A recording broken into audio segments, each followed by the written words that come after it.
তো আজ আমার কাছে আছে অনেকগুলো চিরকুট, আর এর মধ্যে যেটা পড়বে আমাকে সেটাই খেতে হবে। আর এই চ্যালেঞ্জটা করতে গিয়ে তো অবস্থা পুরো খারাপ হয়ে গিয়েছিল।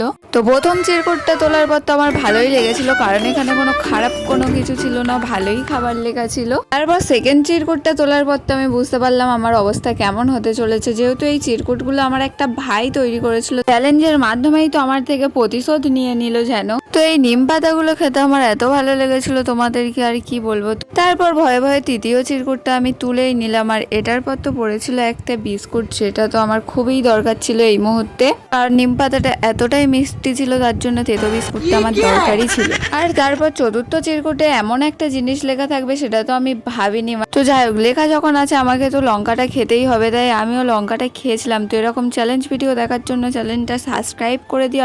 নেক্সট কি চ্যালেঞ্জ ভিডিও করবো সেটা অবশ্যই কমেন্ট করো। তো লাস্ট চিরকুটটা আমি অনেক ভয়ে ভয়ে তুলেছিলাম যাতে খারাপ কিছু না পড়ার, হয়তো আমার কথাটাই শুনেছিল।